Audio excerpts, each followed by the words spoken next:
Selamat siang pemirsa, saya Daniel Huta Barat kembali hadir menemani Anda dalam Semut hari ini siang. Siang ini kami telah merangkum sejumlah informasi terkini di antaranya. Gunung Sinabung meluncurkan guguran lava 1000 meter.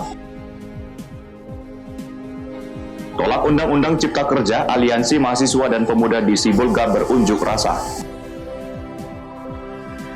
Jaga imun tubuh, Babinsa Kodim Labuhan Batu dorong warganya berolahraga. Selain cuplikan berita tadi, kami juga akan menghadirkan beragam informasi lainnya. Pemirsa, kita jelang Semut hari ini siang selengkapnya.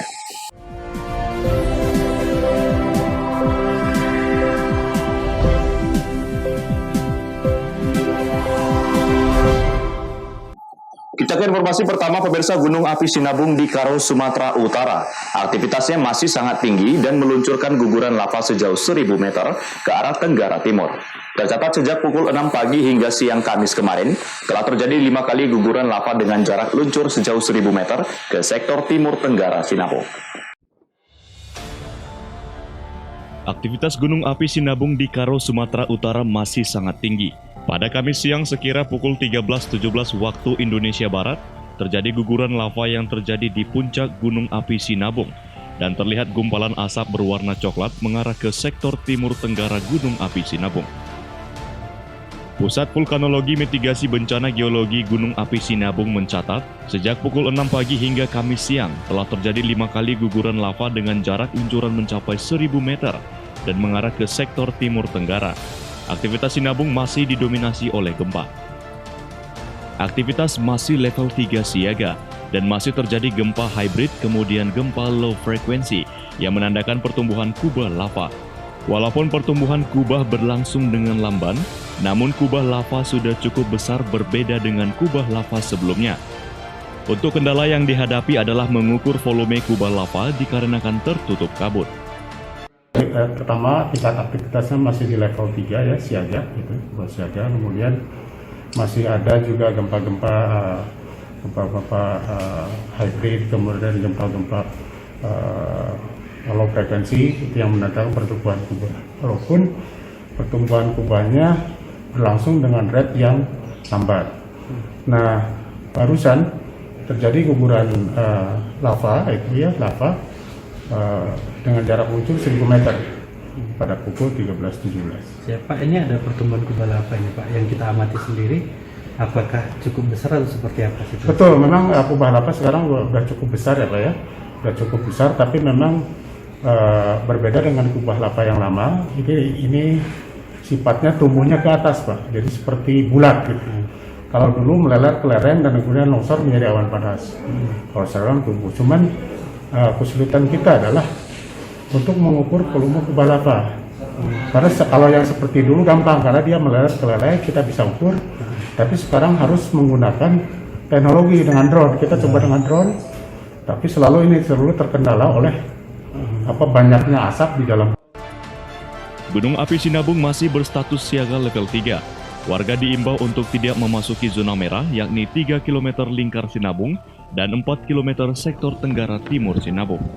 Chandra Bukit melaporkan untuk Eva Arena TV.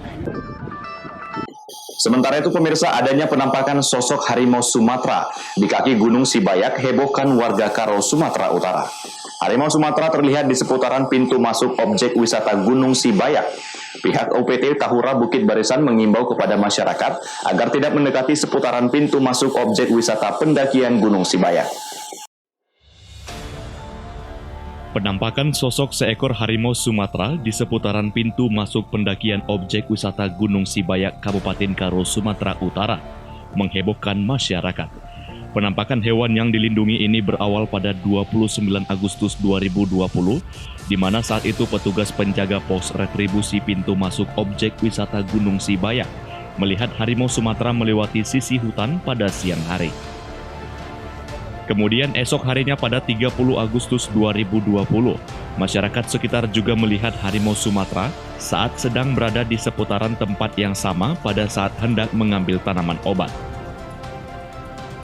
Dan penampakan terakhir pada 30 September 2020, pengunjung yang sedang mengendarai mobil menuju ke lokasi yang sama sempat bertemu dengan harimau Sumatera yang sedang melintas, dan kemudian harimau tersebut berusaha mengejar mobil pengunjung.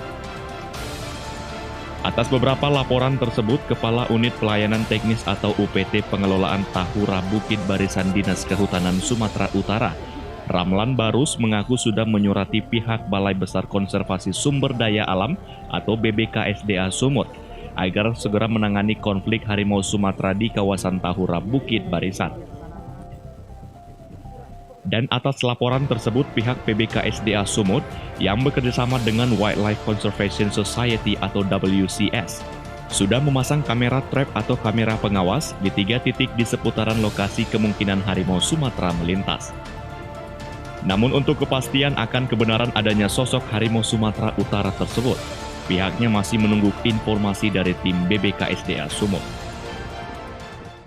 Yang sudah kita ambil yaitu satu, menyurati Kepala Balai Besar KSDA Sumatera Utara di Medan, kemudian kepada pihak Kapolsek Simpang 4 dan Ramil Simpang 4, dan setelah itu tim dari WCS dan tim dari Balai Besar KSDA Sumut beserta tim dari Tahura pada hari Senin yang lalu telah melakukan pemasangan kamera trap sebanyak 3 buah.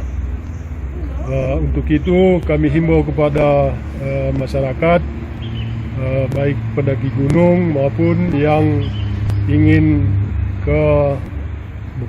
berwisata ke Semangat Gunung melalui Desa Jarangmuda agar lebih hati-hati, dan kepada masyarakat yang langsung berbatasan dengan kawasan hutan atau ke ladang untuk menghindari sendiri-sendiri, atau kami sarankan agar berkawan, jangan pulang malam atau sore-sore, sebaiknya lebih cepat pulang dari jam-jam biasa.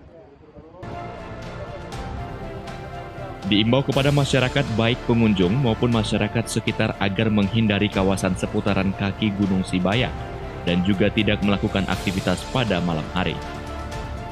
Chandra Bukit melaporkan untuk Eva Arena TV.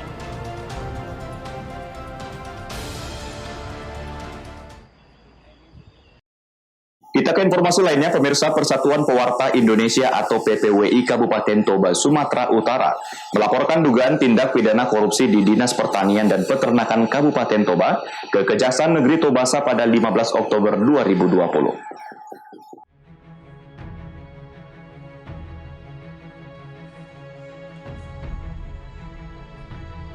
Persatuan Pewarta Indonesia atau PPWI Kabupaten Toba, Sumatera Utara melaporkan dugaan tindak pidana korupsi di Dinas Pertanian dan Peternakan Kabupaten Toba ke Kejaksaan Negeri Tobasa pada 15 Oktober 2020. PPWI menduga adanya indikasi korupsi pada kegiatan pengadaan calon induk sapi tahun anggaran 2017 dengan pagu anggaran sebesar Rp182 juta. Selain dugaan korupsi di kegiatan tersebut, PPWI Toba juga melaporkan dugaan korupsi pada kegiatan pengembangan bibit unggul pertanian dan perkebunan di UPTD Balai Benih Lanbou tahun anggaran 2018 sebesar Rp377 juta.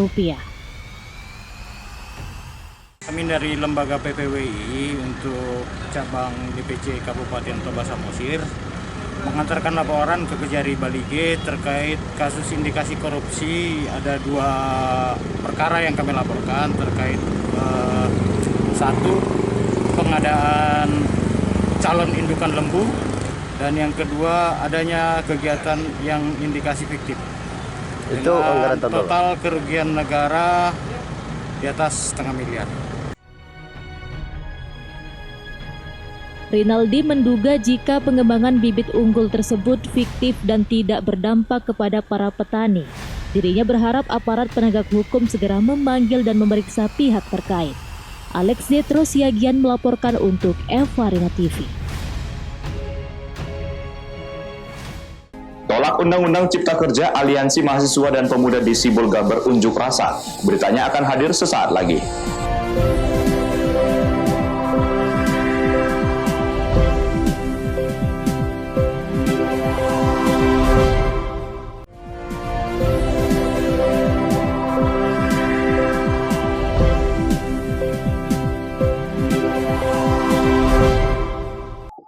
informasi masih bersama kami. Pemirsa, dinilai tidak berpihak kepada masyarakat dalam pengesahan Undang-Undang Cipta Kerja. Ratusan aliansi pemuda dan mahasiswa Sibolga, Tapanuli Tengah, menggelar unjuk rasa di depan kantor Dewan Perwakilan Rakyat Daerah Kota Sibolga.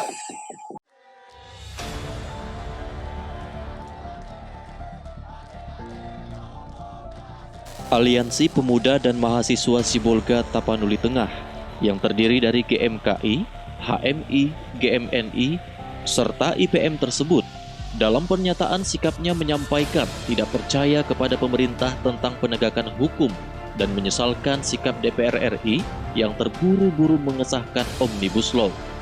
Mereka menilai adanya kekeliruan terhadap pasal 154A tentang tenaga kerja, menolak oligarki yang merugikan masyarakat, serta menuntut untuk mencabut Omnibus Law. Dalam aksi unjuk rasa tersebut sempat terjadi kekacauan setelah salah seorang pengunjuk rasa melakukan aksi bakar ban di depan gedung DPRD Sibolga, dan setelah dilakukan sterilisasi oleh Polres Sibolga, akhirnya aksi tersebut dapat diredam. Usai melakukan aksi kurang lebih 2 jam, melalui audio virtual, Wakil Ketua DPRD Kota Sibolga Jamil Jeb Tumori menyampaikan, DPRD Kota Sibolga akan membahas persoalan dari tuntutan para mahasiswa.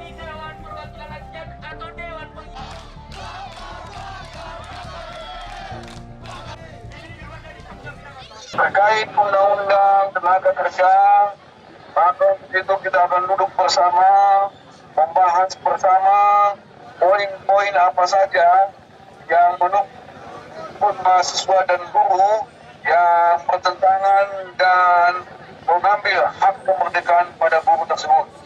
Maka untuk itu hari Senin nanti kita akan duduk bersama dan melihat dan membaca serta mempelajari pasal-pasal yang kita anggap bertentangan dengan nilai-nilai kemanusiaan dan mengambil kemerdekaan para buruh di Indonesia.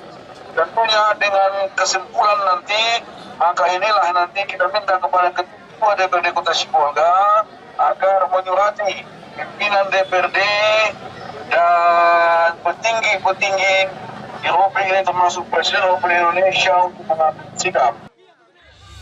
Diketahui sebelumnya, kantor DPRD Kota Sibolga masih dalam proses lockdown dan para anggota dewan beserta staf bekerja dari rumah atau work from home. Setelah terkonfirmasinya beberapa orang staf dan anggota dewan positif COVID-19. Baharuddin Simanulang melaporkan untuk Evarina TV. Ada orang lain atau menyebut. Sementara itu, pemirsa, Gubernur Sumatera Utara Edi Rahmayadi mulai mengumpulkan stakeholders atau pemangku kepentingan untuk membahas Undang-Undang Cipta Kerja yang mendapat penolakan keras dari kaum pekerja. Edi memenuhi janjinya kepada kaum buruh beberapa hari lalu untuk membahas undang-undang kontroversial tersebut sebelum rekomendasi diserahkan ke Presiden.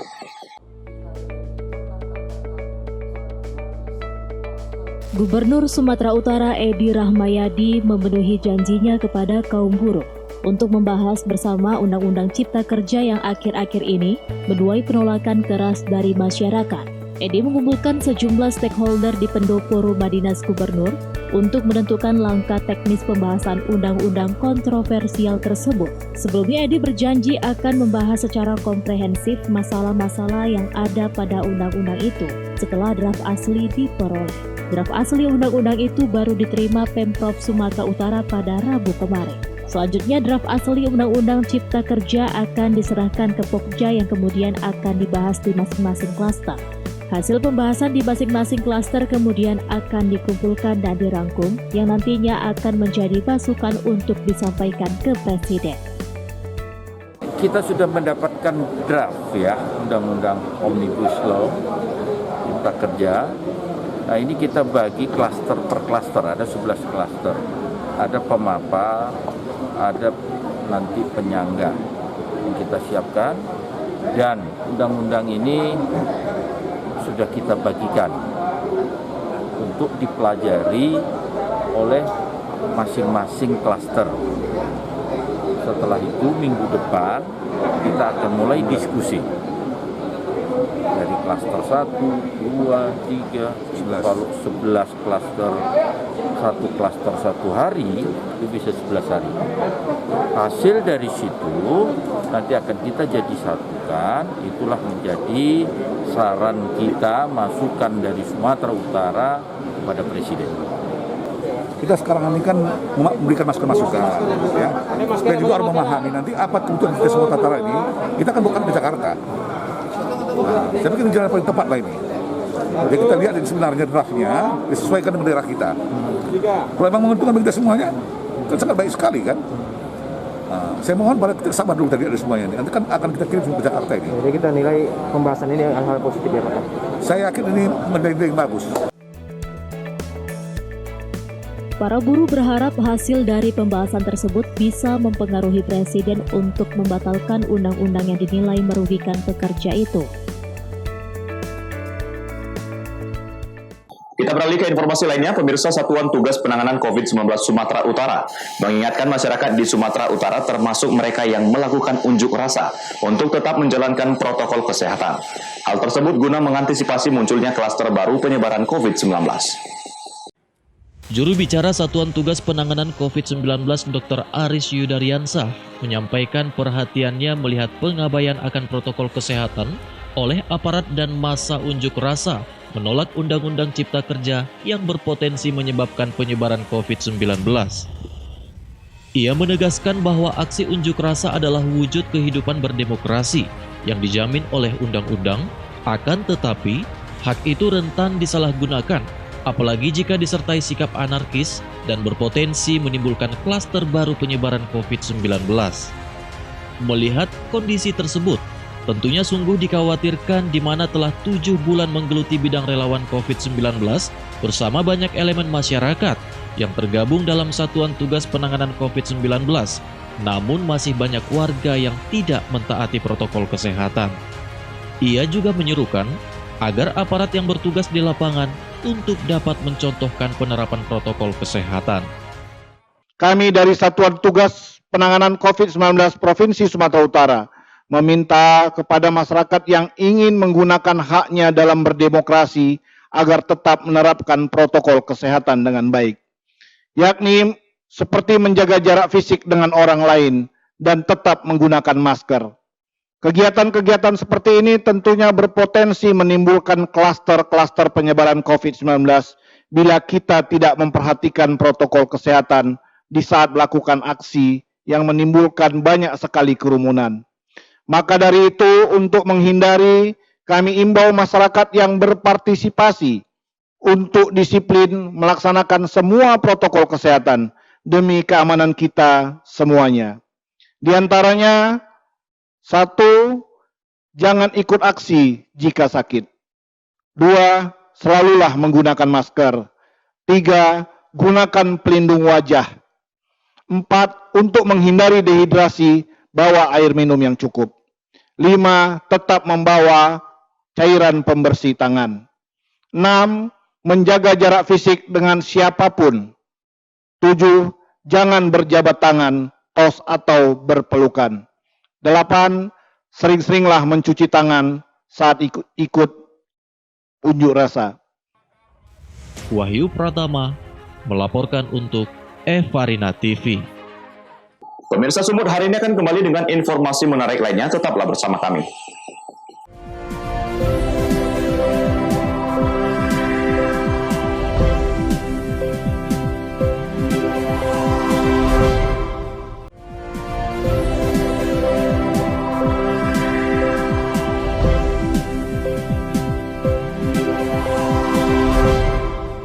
Terima kasih masih bersama kami. Pemirsa, seorang babinsa dari Kodim 0209 Labuhan Batu Sertu Dodi Arif Nurhayat mendorong warganya jaga imun tubuh di masa pandemi COVID-19 dengan berolahraga.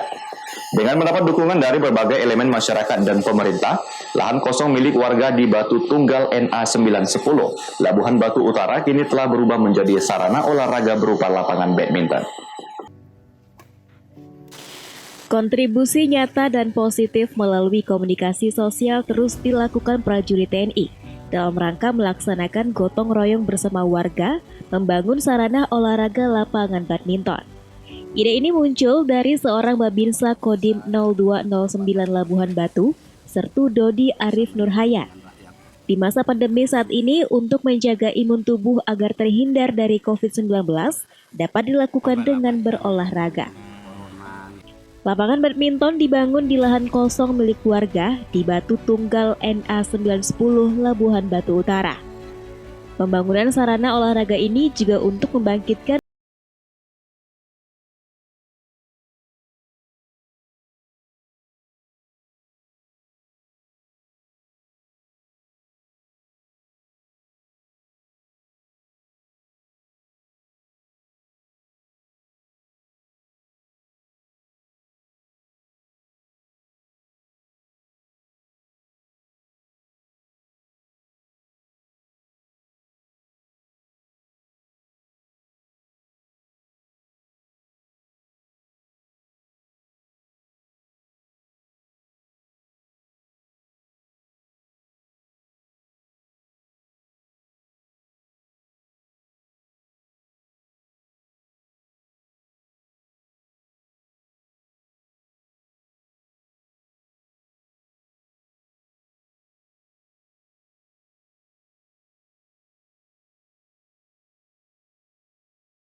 Bapak aku mai bapak ngunjungi rene sepisan kunjung suwun banget bantuane neng lapangan iki dianjurke olahraga mencegah COVID-19 iki men supaya sehat kabeh anak-anak. Kami sangat berterima kasih kepada Babinsa. Ucok Sitorus melaporkan untuk Eva Rina TV. Informasi menarik lainnya pemirsa, Hari Cuci Tangan Sedunia diperingati oleh ratusan warga Kelurahan Tunjung Sekar, Lowokwaru, Kota Malang untuk mengampanyekan pentingnya menjaga kebersihan tangan. Kegiatan ini juga didukung oleh warga dan para petugas dari Dinas Kesehatan, juga para penggiat kesehatan, dengan cara menyediakan tempat-tempat mencuci tangan di lingkungan pemukiman.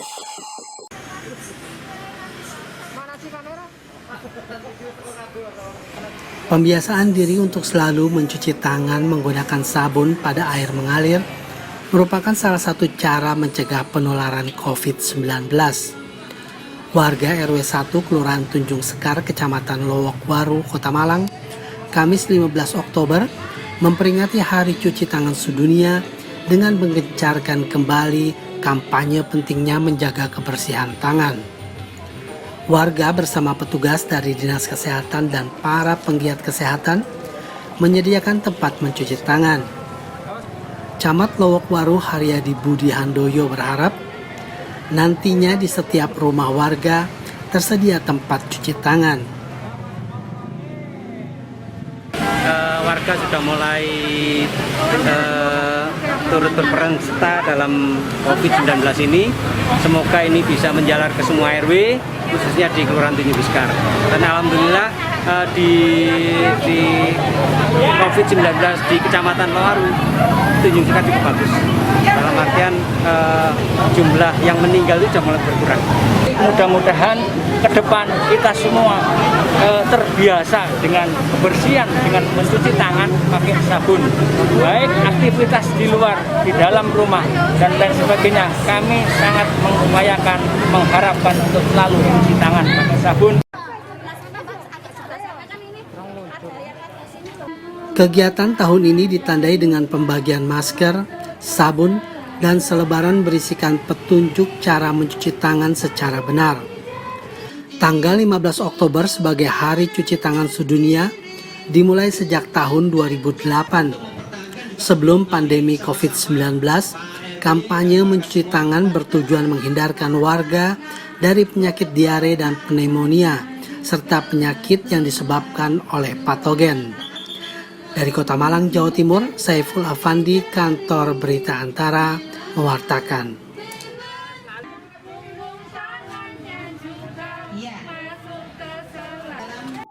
Pemirsa, informasi tadi sekaligus mengakhiri pertemuan kita dalam Sumut hari ini siang. Saya Daniel Huta Barat mewakili kerabat kerja yang bertugas pamit undur diri dari hadapan Anda. Terima kasih atas kebersamaannya dan sampai jumpa.